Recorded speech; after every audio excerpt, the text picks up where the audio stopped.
آج ہم بات کریں گے سورۃ طارق کے بارے میں۔ یہ سورۃ طارق یہ تدوین کے اعتبار سے اس کے 86 نمبر ہے اور نزول کے اعتبار سے 36 یعنی 36 نمبر ہے۔ یہ مکی سورت ہے، یعنی ہجرت مدینہ سے پہلے نازل ہوئی ہے، اور عقائد ثلاثہ میں سے ایک عقیدے پر اس میں گفتگو ہے، اور وہ عقیدہ معاد یعنی مرنے کے بعد دوبارہ زندہ ہونا، اس پر گفتگو کی گئی ہے، اور اس کی 17 آیات 17، اور اس کو اللہ تبارک و تعالی نے قسم سے شروع کیا ہے، والسماء والطارق، قسم ہے آسمان کی اور جو ہے وہ یعنی طارق کی، یعنی چھپ کے آنے والے کی۔ اور طارق سے مراد کیا ہے؟ خود ہی آگے سوال کیا، وما ادراک ما الطارق، کہ تجھے کیا معلوم کہ طارق کیا ہے؟ فرمایا النجم الثاقب، نجم ثاقب جو ہے یہ وہ طارق ہے۔ یہ کہہ کے آگے مضمون کو بیان کیا، اور اس کے اندر نظر اعظم کا ذکر ہے۔ نظر اعظم کا مطلب نظر و غور و فکر، ایک ایسے تدبر و غور و فکر کی اس کے اندر دعوت دی گئی ہے کہ اگر انسان نظر و غور و گہرائی سے اس کو سوچے تو اپنی حقیقت کو جان جائے گا۔ جب اپنی حقیقت کو جان جائے گا تو اپنے اللہ کو پا لے گا، اور مرنے کے بعد دوبارہ زندہ ہونے کا تصور ماننا اس کے لیے آسان ہو جائے گا، کیونکہ سب سے زیادہ مشکل جو ہے مشرکین مکہ کو مرنے کے بعد دوبارہ زندہ ہونے کے تصور کو ماننا تھا، کیونکہ وہ اللہ تبارک و تعالیٰ کو بھی مانتے تھے، یعنی اس کو بڑا مانتے تھے، باقی چھوٹے معبودان باطل سجا رکھے تھے، تو اللہ پر بھی ایک درجے میں ان کا ایمان تھا، پہلے وہ شرک میں تھے۔ دوسرا سرکار دو عالم صلی اللہ علیہ وسلم کو بھی صادق اور امین کہتے تھے، تو ان کی شخصیت بھی ان کے سامنے نظر آتی تھی۔ لیکن تیسرا جو عقیدہ معاد ہے کہ مرنے کے بعد زندہ ہوں گے، یہ سمجھ میں نہیں آتا تھا کہ مر گئے، فنا ہو گئے، مٹی ہو گئے، ریزہ ہو گئے، تو یہ دوبارہ زندہ کیسے ہوں گے، یہ سمجھ میں نہیں آتا۔ اس کو اللہ تبارک و تعالی نے قرآن کریم میں مختلف انداز سے پیش کیا، تو اس صورت میں بھی اسی حقیقت کو بیان کیا۔ تو فرمایا کہ اس کو سمجھنے سے پہلے یہ سمجھنا ضروری ہے کہ تمہاری تخلیق جو ہے یہ کس سے ہوئی، اس پر غور کرو۔ یاد فرمایا فَلْيَنْظُرِ الْإِنسَانُ مِمَّا خُلِقَ، کہ انسان کو چاہیے کہ اس پر نظر کرے، اس پر غور کرے کہ اس کی تخلیق کس چیز سے کی گئی۔ جب اس پر غور کرے گا تو سمجھ جائے گا کہ مما دافق، ایک اچھلتے ہوئے پانی سے اس کی تخلیق کی گئی، حالانکہ وہ پانی ایک بے جان۔ جب پانی میں سے زندہ انسان اللہ نکال سکتا ہے تو مٹی میں سے نہیں نکال سکتا، کیونکہ جیسے پانی ایک عنصر ہے، مٹی بھی ایک عنصر ہے، تو ایک عنصر میں سے نکالنے پر اللہ قادر ہے کہ پانی میں سے خدا انسان زندہ پیدا کر دیا، اس کو تم نے مان بھی لیا اور تم زندہ پھرتے بھی ہو، اور اپنی آنکھوں میں سامنے مشاہدہ اور تجربہ کرتے ہو کہ مرد عورت کے ملاق پر اس پانی میں سے زندہ انسان پیدا ہو جاتا ہے۔ تو وہ اسی طرح مٹی بھی ایک عنصر ہے، تو اس مٹی میں سے زندہ نہیں کھڑا کر سکتا انسان، یقیناً کر سکتا ہے۔ اور پھر پہلی مرتبہ پیدا کرنا تو زیادہ مشکل تھا، کیونکہ اس سے پہلے کسی قسم کا کوئی ایک نظریہ تصور نہیں ہے، کوئی پیٹرن نہیں ہے، نئے سے ایک پیٹرن قائم کیا اللہ نے، زندہ پیدا کیا۔ تو جب ایک دفعہ پیدا ہو چکا ہے تو یہ اعضاء رئیسہ اس کے، یہ دوسری جتنی اعضاء ہیں وہ کم از کم مٹی کے اندر جو ہے وہ بکھر جاتے ہیں، ان کو اکٹھا کر کے سنبھل کر کے کھڑا کرنا تو آسان ہے، تو پہلی ایجاد مشکل ہوتی ہے، بعد میں پرزوں کو سنبھل کرنا تو مشکل نہیں ہوتا۔ اور تم کیسے بے عقل ہو، پہلے تصور کو مان رہے ہو کہ اللہ قادر ہے، دوسرے تصور کا انکار کرتے ہو۔ اس لیے سورت میں بتایا کہ اِنَّهُ عَلَىٰ رَجْعِهِ لَقَادِرٌ، کہ اللہ تبارک و تعالی دوبارہ جو ہے زندہ کرنے پہ، دوبارہ لوٹانے پہ قادر ہے۔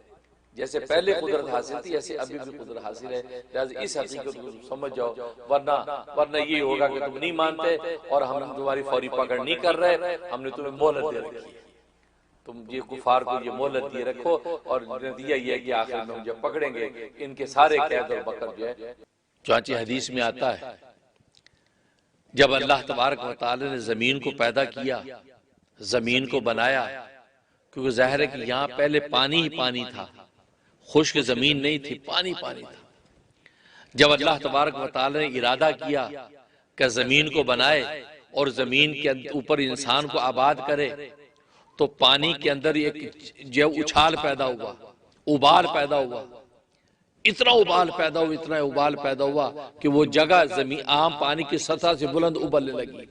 جیسے پانی ابلتا ہے تو آپ جانتے ہیں جس جگہ سے ابلتا ہے وہ پانی عام سطح سے بلند ہوتا ہے، اور کس جگہ پر یہ ابال پیدا ہوا، اس جگہ پر جس جگہ پر اس وقت کعبہ ہے، اللہ کا گھر ہے جس جگہ پر، اس جگہ پر جو ابال پیدا ہوا اور پانی عام سطح سے بلند ہوا، اور اتنا زیادہ قوت کے ساتھ وہ موجیں ٹکراتی رہی یہاں تک کہ وہ عام سطح سے بلند ہو کر کثیف ہو گیا، سخت ہو گیا۔ سخت ہو گیا، وہ کثیف ہو گیا اور وہ بلند ہو گیا۔ اللہ تبارک و تعالی اس کو وہیں پر خشک کر دیا، باقی ساری زمین نیچے رہی، وہ جگہ بلند ہو گئی، ابھر گئی۔ اس ابری جگہ کو کعبہ کہتے ہیں۔ اس لیے کعب عربی میں کعب ٹخنے کو کہتے ہیں، اینکل۔ اینکل عام سطح سے ابھرا ہوا، ٹخنا ابھرا ہوا ہوتا ہے، اس لیے کعبہ کو کعبہ کہتے ہیں۔ وہ ابھرا ہوا عام زمین سے، وہ زمین عام اس سے ابھر گئی۔ تو وہ جب زمین ابھر گئی تو وہاں اس جگہ سے اللہ تبارک و تعالیٰ نے پوری زمین کو پھیلایا۔ حدیث میں آتا ہے جیسے روٹی کا پیڑا ہوتا ہے، روٹی کے پیڑے کو جب روٹی بنا کے پھیلا دیا جائے تو پوری روٹی بن جاتی ہے۔ اللہ تبارک و تعالیٰ نے اس زمین کے پیڑے کو اس روٹی کی طرح پھیلا کے اس پانی کے اوپر ڈال دیا۔ جب پانی کے اوپر ڈالا تو نیچے پانی تھا، ظاہر پانی کو استقرار نہیں ہے، پانی ہچکولے کھاتا تھا، اوپر جو روٹی پڑی زمین کی وہ بھی ہچکولے کھاتی تھی۔ تو فرشتوں نے سوچا کہ اللہ تعالیٰ تو اس زمین پہ کسی مخلوق کو آباد کرنا چاہتا ہے تو مخلوق اس پہ ٹکے گی کیسے؟ یہ تو ہچکولے کھا رہی، جیسے کشتی پانی پہ ہچکولے کھاتی ہے، تو یہاں مکان کیسے بنیں گے، دکانیں کیسے بنیں گی، آبادی کیسی ہوگی، لوگ رہیں گے کیسے؟ کیونکہ زمین تو ہچکولے کھا رہی۔ اب جیسے روٹی کو آپ پانی پہ رکھ دیں تو ظاہر پانی پہ تیرے گی، وہ ٹھہرے گی نہیں۔ تو اللہ تبارک و تعالیٰ نے اس زمین کے اوپر پہاڑ پیدا کر دیے، گویا کہیں کوئی ہماری کے سلسلے قائم کر دیے، کہیں کیٹوں کی چوٹیاں کھڑی کر دی، پہاڑ قائم کر دیے، اور پہاڑ یوں ٹھونک دیے اس زمین پر جیسے کیل ٹھونکی جاتی ہے، کیلیں جیسے ٹھونک دی جاتی ہیں۔ جب کیلیں ٹھونک دی تو ظاہر ہے کہ زمین ٹھہر گئی، رک گئی، اس کا ہچکولا پن ختم ہو گیا۔ جب ہچکولا پن ختم ہوا تو فرشتے حیران ہو گئے کہ پہاڑوں میں کتنی بڑی طاقت ہے، کیسے طاقتور ہے یہ پہاڑ کہ انہوں نے زمین کا ہچکولا پن ختم کر دیا، اور جیسے پہاڑ اس کو میخوں کی طرح اللہ تبارک و تعالی ٹھوکا، جیسے قرآن کے والجبال ارساہا کہ کیلوں کی طرح ٹھوک دیا۔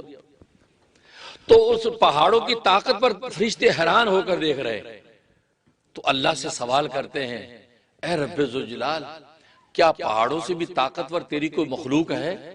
کہ پہاڑوں کی طاقت کا عالم یہ ہے، اتنی بڑی وسیع زمین کا جو ہچکولا پن تھا، یہ پہاڑ اس کے اوپر آئے، وہ بالکل ساکن و ساکت ہو گئی، اتنے طاقتور ہے یہ پہاڑ۔ تو سوال کر دیا، اے رب ذوالجلال، کہ کیا ان پہاڑوں سے بھی طاقتور تیری کوئی مخلوق ہے؟ اللہ نے فرمایا ہاں، پہاڑوں سے بھی طاقتور مخلوق ہے، اس کو لوہا کہتے ہیں، لوہا۔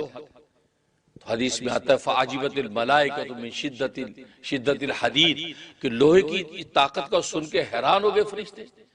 کہا کہ رب ذوالجلال، کیا لوہے سے بھی طاقتور تیری کو مخلوق ہے؟ اللہ نے فرمایا ہاں، لوہے سے بھی طاقتور بھی مخلوق ہے جس کو آگ کہتے ہیں۔ تو فَعَجِبَتِ الْمَلَائِكَةُ مِنْ شِدَّةِ النَّارِ اس آگ کی طاقت کا سن کر فرشتے حیران ہو گئے کہ اتنی طاقت ہے اس آگ کے اندر کہ لوہے اس کے سامنے نہیں ٹھہر سکتا۔ اور واقعی ظاہر ہے کہ لوہا آگ میں ڈال دے پانی ہو جاتا ہے، اس کی کوئی حقیقت نہیں رہتی، آگ میں گرم کر خود جیسے ٹھونکے ویسے مڑ جاتا ہے۔ اور خود لوہا پہاڑوں کے کس طریقے سے سینے چیر دیتا ہے، پہاڑوں کو ریزہ ریزہ کر دیتا ہے، لیکن آگ کے سامنے اس کی کوئی حقیقت نہیں، اس کے سامنے پگھل جاتا ہے۔ تو فَعَجِبَتِ الْمَلَائِكَةُ مِنْ شِدَّةِ النَّارِ تو آگ کی طاقت کو سن کے حیران ہو گئے کہ آگ کی طاقت اتنی کہ لوہا اس کے سامنے پانی ہو جاتا۔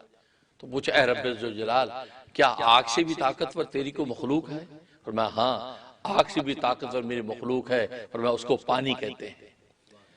آگ کے علاوہ ہوں، پانی اس کے اوپر ڈال دیا، آگ بھسم ہو جاتی ہے، بھج جاتی ہے، اس کے سامنے ٹھہر نہیں سکتی۔ جب پانی کا سنا تو فَعَجِبَتِ الْمَلَائِكَةُ مِنْ شِدَّةِ الْمَاءِ فرشتے حیران ہو گئے، تعجب میں پڑ گئے کہ پانی کی اتنی طاقت کہ آگ کے بڑے بڑے تودے بجھا کے خاک کر دے۔ پوچھ لیا اے رب ذوالجلال، کیا پانی سے بھی طاقتور تیری کو مخلوق ہے؟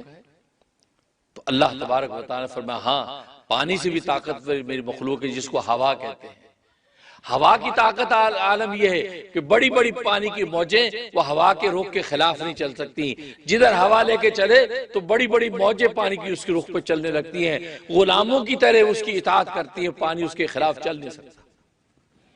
اب یہ سنا تو فرشتے اور حیران، فَعَجِبَتِ الْمَلَائِكَةُ مِنْ شِدَّةِ الْهَوَىٰ ہوا کی اس طاقت کو سن اور حیران ہو گئے، کہ رب ذوالجلال کیا ہوا سے بھی طاقتور تیری کی مخلوق ہے؟ اللہ تبارک و تعالی نے فرمایا ہاں ہوا سے بھی طاقتور میری مخلوق ہے۔ فرمایا کہ اس کو کیا کہتے ہیں؟ فرمایا اس کو آدم کا بیٹا کہتے ہیں۔ آدم کا بیٹا جو انسان، یہ ہوا سے بھی طاقتور مخلوق ہے، اور ایسی مخلوق ہے یہ ایک ہاتھ سے صدقہ دیتا ہے، اس انداز سے دیتا ہے کہ اس کے دوسرے ہاتھ کو خبر نہیں ہوتی۔ اتنا چھپا کے اپنے رب کی رضا کے لیے، اس چھپی ذات کو راضی کرنے کے لیے اتنا چھپا کے صدقہ دیتا ہے، اس کے دوسرے ہاتھ کو بھی خبر نہیں ہوتی۔ فرمایا کہ اس کی طاقت ان ہواؤں سے بھی زیادہ۔ اب سوال پیدا ہوا کہ اچھا یہ عجیب بات ہے کہ انسان سب سے زیادہ طاقت، اور فرمایا کہ اس لیے کہ صدقہ دیتا ہے۔ صدقہ دیتا ہے، صدقے میں کون سی ایسی طاقت ہے بھائی؟ لوہے کی طاقت، آگ کی طاقت، ہوا کی طاقت، پانی کی طاقتیں ساری آنکھوں سے مشاہدہ ہوتی ہیں، لیکن اللہ تبارک و تعالیٰ فرمایا کہ یہ انسان جو سب سے زیادہ طاقتور ہے، اور اس وجہ سے طاقتور ہے کہ یہ اللہ کے راستے میں صدقہ دیتا ہے، اور اتنا چھپا کے صدقہ دیتا ہے کہ اس کے دوسرے ہاتھ کو خبر نہیں ہوتی۔ بس یہ جو اللہ تبارک و تعالیٰ نے جس انداز سے اس کے صدقہ دینے کو ذکر کیا ہے، اس کے اندر اللہ تبارک و تعالیٰ نے انسان کی چھپی طاقت کا ذکر کیا ہے۔ کیونکہ میں نے بتایا طاقت یہ لطافت سے پیدا ہوتی ہے، کثافت سے نہیں، کثافت سے نہیں۔ آپ پہاڑ کی طاقت تو دیکھ لیں، پہاڑ کثیف ہے، وہاں پتھر ہی پتھر ہے، وہاں پر جو ہے وہ کچرا ہی کچرا ہے، گندگیاں ہی گندگیاں ہیں۔ پہاڑ کو اگر دیکھیں وہ سراپا کثافت، لہذا اس کی طاقت سب سے زیادہ کم ہے۔ جہاں کثافت زیادہ ہوتی ہے وہاں طاقت سب سے کم ہوتی ہے۔ لوہے کے اندر کثافت اس سے کم ہے، اس میں لطافت بڑھ گئی، کیونکہ لوہے میں ایک ہی قسم کی دھات ہے، ایک ہی قسم کا میٹیریل ہے۔ پہاڑ میں تو طرح طرح کی غلازتیں موجود ہیں، طرح طرح کے پتھر ہیں، طرح طرح کی اینٹیں ہیں، طرح طرح کی مٹی ہیں، طرح طرح، لیکن لوہا سے ایک ہی دھات کا پورا نام ہے۔ اس میں کثافت کم ہو گئی، لطافت بڑھ گئی۔ جیسے لطافت بڑھی تو اس لوہے کی طاقت پہاڑ سے بڑھ گئی۔ لیکن لوہے کی کثافت کا عالم ہے کہ لوہے کی دیوار آپ گزر نہیں سکتے، اس کی کثافت ہے، گزر نہیں سکتے۔ تو اس سے زیادہ طاقت آگ کی ہے۔ آگ کی لطافت کا عالم یہ، آگ کے اندر آپ یوں ہاتھ کریں تو آگ کی میں سے ہاتھ آپ کا گزر جائے گا، مطلب اس کے اندر اتنی لطافت ہے کہ آپ اس آگ کو کاٹ کے ہاتھ نکال لیتے۔ اس کی لطافت بڑھ گئی اور کثافت کم ہوئی تو اس آگ کی طاقت لوہے سے بڑھ گئی۔ پھر آگ کے اندر جو کثافت تھی، ظاہر آگ کی کثافت اس سے زیادہ لطافت جو اللہ نے پانی میں رکھی ہے، پانی کے لطافت جو ہے وہ آگ سے بھی زیادہ ہے۔ آگ میں دھوئیں کا اندھیرا ہے، آگ کے اندر اس کی حرارت کی گرمی ہے، لیکن پانی کے اندر تو اور شفافیت ہے۔ پانی اگر سامنے ہے تو دوسری طرف کا انسان آپ کو نظر آ سکتا ہے، لیکن آگ کا علاوہ اگر ہے تو دوسری طرف کا انسان آپ کو نظر نہیں آتا۔ گویا کہ آگ کے اندر کثافت زیادہ ہے پانی سے، پانی میں لطافت جب بڑھ گئی تو اللہ تبارک و تعالی نے پانی کی طاقت بڑھا دی۔ تو آپ اندازہ کریں لطافت جیسے بڑھتی چلی جا رہی ہے، طاقت بڑھتی جا رہی ہے۔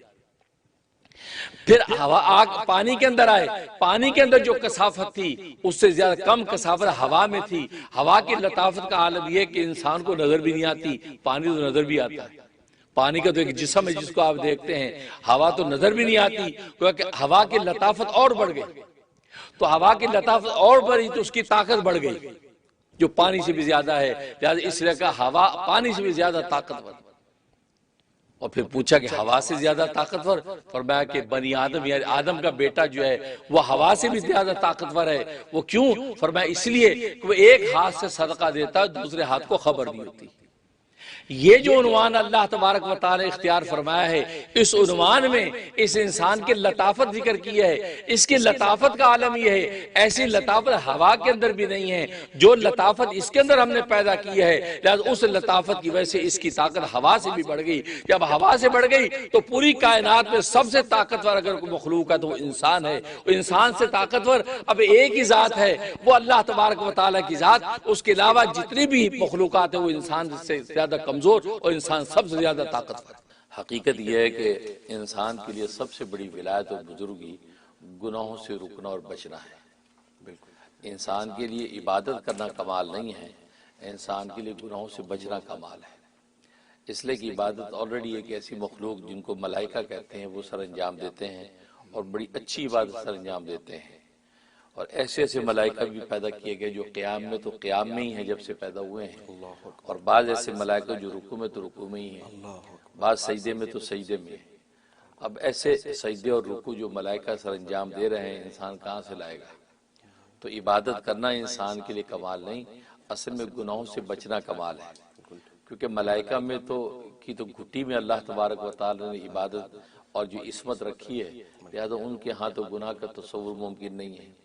ہاں انسان کو اللہ تبارک و تعالی نے ایسی قوہ اور ایسی صفات دے رکھی ہیں، ایسی خصلتیں اس کے اندر موجود ہیں کہ ظاہر کو نفس کے تابع ہو کر گناہ کی طرف مائل ہوتا ہے، اس پہ حیوانیت اور بہیمیت طاری ہو جاتی ہے اور گناہوں کی طرف دوڑتا ہے۔ لہذا انسان کے لیے سب سے بڑی ولایت گناہوں سے بچنا ہے۔ تبھی حضرت حکیم الامت مجدد ملت مولانا اشرف علی تھانوی رحمہ اللہ تعالیٰ فرماتے ہیں کہ گناہوں سے رکنا سب سے بڑی ولایت و بزرگی ہے، اور جب بیعت فرماتے تھے کسی سے تو اس بیعت کرنے والے کو فوراً کہتے چھوٹے بڑے سب گناہوں سے فوراً رک جاؤ۔ اب عبادات اور معمولات کا اپنا ضابطہ بتا دیتے تھے کہ اس انداز سے آپ نے معمولات عبادات کرنی ہے، لیکن گناہوں سے فوراً رک جاؤ، چھوٹے گناہوں یا بڑے گناہوں۔ حقوق اللہ ہیں تو وہ ان کو جو ہے وہ توبہ کرو اور ان کو انجام دو اگر قضا ہے، حقوق العباد ہیں تو صاحب حق سے معافی مانگو یا اس کو ادا کرو۔ تو گویا کہ گناہ جو ہے وہ حق العبد ہو یا حق اللہ ہو، اس کی فوراً ادائیگی کو حکم دیتے اور چھوٹے بڑے گناہوں سے یکسر رکنے کا حکم فرماتے، اور یہ فرماتے کہ گناہوں سے بچنا اصل میں سب سے بڑی ولایت و بزرگی ہے، کیونکہ گناہ چھوٹا بھی ہو تو گویا کہ چنگاری فرمایا چھوٹی بھی ہو تو وہ بڑے سے بڑے ڈھیر جو ہے وہ بھوس کے ڈھیر کو جلا دینے میں کافی ہے، لہذا گناہوں کی قطعاً اجازت نہیں۔ اور بندے کے لیے بھی اللہ تبارک و تعالی نے یہ ضابطہ رکھا کہ گناہوں سے بچنا۔ چنانچہ یہ جو عبادات ہے جن میں حج کی عبادت ہے اور اسی طریقے سے قربانی کی عبادت، جو حجاج کرام اللہ تبارک و تعالیٰ کے اس بڑے گھر میں پہنچ گئے ان کے لیے تو حج کی عبادت، اور جو اپنے مقام پر موجود ہے ان کے لیے قربانی کی عبادت، اور ان دونوں عبادتوں کی حقیقت اور فلسفہ بھی گناہوں سے بچنا یا جو گناہ ہو چکے ان سے توبہ کرنا ہے۔ یہی وجہ ہے کہ جب حج سے فارغ ہوتا ہے تو اس کو بھی مغفرت کا پروانہ جاری ہوتا ہے، اور قربانی کرنے والا جو جانور کو قربان کرتا ہے تو اس کے لیے بھی مغفرت کا پروانہ جاری ہوتا ہے۔ تو معلوم ہے کہ یہ عبادت حقیقت میں گناہوں کو معاف کرواتی ہیں اور اس کی روح کو پاک کرتی ہیں۔ یہی وجہ کہ بنیادی طور پر حج کے اندر بھی جو بنیادی رکن جو نظر آتے ہیں کہ جن کے مطابق انسان جو وہ حج کے سارے مناسک ادا کرتا ہے وہ 5 ہیں، اور ادھر جو ہے وہ انسان جانور کو جو ذبح کرتا ہے تو وہ بھی ذبح جانوروں کو کر کے گویا کہ اندر اس کے ایک حیوان موجود ہے کہ جس کے اندر 5 ایسی خصلتیں موجود ہیں جو گناہ کرتی ہیں، اس لیے کہ گناہ 5 ہی قسم کے ہیں، 6ٹھی قسم کا کوئی گناہ نہیں ہے۔ چنانچہ 5 کے بعد 6ٹھی قسم کا اگر کوئی گناہ نظر آئے تو 5 میں سے کسی کی برانچ تو ہو سکتی ہے، خود مستقل نہیں۔ کیوں؟ اس لیے کہ انسان کو اللہ نے آنکھیں دی ہیں تو انسان آنکھوں کا گناہ کرتا ہے، کان دیے تو کان کے گناہ کرتا ہے، زبان دیے تو زبان کا گناہ کرتا ہے، ناک دیے تو ناک کے گناہ کرتا ہے، ہاتھ پیر دیے اور ان قوت لامسہ رکھی ہے چھونے کی قوت تو ہاتھ پیر کی قوت لمس کی کا گناہ کرتا ہے۔ تو 5 طرح کے گناہ اس سے صادر ہوتے ہیں، اور ظاہر ہے کہ حیوان اور بہیمیت پر جو حامل جانور ہے اس کے اندر بھی یہ 5 صفات موجود ہیں، لہذا وہ حیوان جب انسان کے اندر رہتا ہے اور اسی وجہ سے انسان جو ہے گناہ سرزد ہوتے ہیں اس سے، تو جب وہ جانوروں کو ذبح کرتا ہے تو گویا کہ 5 طرح کے گناہوں کا جو منبع اور سرچشمہ ہے اس کو تکبیر کی چھری سے ذبح کر دیا۔ تو جیسے وہ ذبح کر کے اللہ کے سامنے پیش کر رہا ہے تو حدیث میں آتا ہے کہ خون کا قطرہ بھی زمین پہ گرتا نہیں ہے کہ اللہ تبارک و تعالیٰ کو مقبول ہو کر اس بندے کو مغفور کر دیتا ہے۔ تو گویا کہ 5 طرح کے گناہ معاف ہوئے۔ ادھر حج کو اگر دیکھیں اس میں جو مناسک نظر آتے ہیں اس میں طواف زیارت ہے، اللہ کے گھر میں طواف زیارت ہو رہی ہے، پھر قیام مینا ہے، پھر وقوف عرفہ ہے، پھر وقوف مزدلفہ ہے، اور پھر جو ہے آ کر رمی جمار ہے، شیاطین کو پتھر مارنے۔ یہ 5 بڑے بڑے جو ہے وہ ہمیں جو وہ احکام نظر آتے ہیں۔ یہ کرنے کے بعد جو وہ کر چکا ہوتا ہے یہ سارے، اب جو دم شکر کے طور پہ اب یہ قربانی پیش کرتا ہے، جانور پیش کرتا ہے شکرانے کے طور پہ۔ تو کہا کہ 5 جب یہ ارکان اس سے مناسک کر لیے تو 5 طرح کے گناہ اس کی روح سے صاف کر دیے گئے۔ تو معلوم ہے کہ حج کا فلسفہ ہو یا قربانی کا، ان فلسفوں کی حقیقی گناہوں کی معافی اور توبہ ہے، یہی وجہ ہے کہ جب یہ کر چکا ہوتا ہے تو اللہ تبارک و تعالی حاجی کو بھی ایسا پاک کر دیتا ہے گناہوں سے جیسے معصوم بچہ، اور واپس حال میں لوٹتا ہے کہ رجا کا یوم ولدت امہ، کہ جیسے آج اس کی ماں نے جانا ہے کہ جیسے جنے ہوئے بچے کی گردن پر کسی قسم کا کوئی گناہ نہیں ہے، تو اس کے اوپر بھی پانچوں طرح کے جتنے گناہ ہیں وہ کسی قسم کی کوئی حقیقت پہ موجود نہیں۔ اور 5 کے عدد میں تعین یہ ہے کی وجہ ہے کہ 5 کا عدد فنا نہیں ہوتا، کیونکہ 5 کو 5 سے ملٹی پلائی کریں تو وہ 25 5 بن جاتے، 25 بن جاتے، اس میں 5 موجود۔ 25 کو 5 سے ملٹی پلائی کریں 125 بن جائے تو 5 موجود۔ تو آپ ملین ٹریلین تک چلے جائیں تو اس عدد کے اندر 5 کا عدد موجود رہے گا، فنا نہیں ہوتا۔